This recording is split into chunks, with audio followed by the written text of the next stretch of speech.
bought my first house when I was 21. My dad had passed away. His home was owned in a trust. I was the trustee of that trust. It was me and my two younger sisters, 19 and 16, living in our house. We're like, all right, we're just gonna pay the mortgage. We're gonna figure this out. So things are coming in, like life insurance and all that other stuff. All of a sudden one day we get this letter from the bank that had realized that my dad was no longer alive. And this was in the '08 crash. So they were trying to call the mortgage. So my sister and I literally sat at the dining room table and we're like, okay, do we just take out of the life insurance and pay off this mortgage and own the house outright, or what do we do? So I was like, had this inkling, and I was like, maybe we should call the person that like mom and dad used to use for mortgages. So I have the conversation with them and they're like, no, why don't you just refinance that loan or buy the house and put in your own name? So I did. I bought my sisters out, and I was a homeowner at 21. No clue what I was doing. I was like, all right, we're gonna figure it out. So through that process, I learned everything about you need to clean your heating system every year. You need additional riders on your insurance for your pool. I learned so much through that time.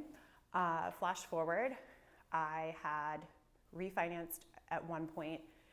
I was married for a very short time, from 21, 22, I think. I was divorced by the time I was 25. Filed divorce on my 25th birthday.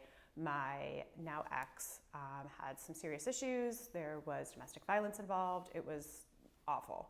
I just remember like for so long still like fearing him and looking over my shoulder. And I've lived that life, and it's not something I'm ever embarrassed about. I'm not embarrassed about the fact that after that divorce, I struggled really hard to hold on to that house, my car, but it was important to me to hold on to those things because they were important to me, and what I thought was successful at that time. So I met my now husband shortly after that, thank God. He helped me. We got everything caught up, started restoring credit. Years later, we were able to sell that house and buy the house that we live in now. And that's a process that, you know, in the real estate space, we call it a step-up buyer. You're selling a house and buying a house. And doing that at that time was amazing because I was able to capture so much equity that had accrued from 2008 to 2016. I was able to capture that equity. I had a great down payment. I was able to pay off some stuff, and we really started rebuilding our life together.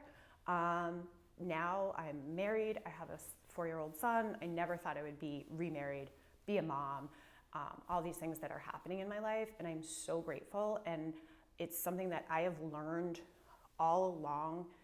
Every hard thing, there's just an amazing lesson there, and I'm so grateful that I didn't give up. Because I can tell you, there have been so many times in my life I could have thrown in the towel. I'm glad I didn't, and I'm so thankful for my husband. Otherwise, I'd probably still be living in an '08 Mercedes coupe with 2 dogs on the side of the road.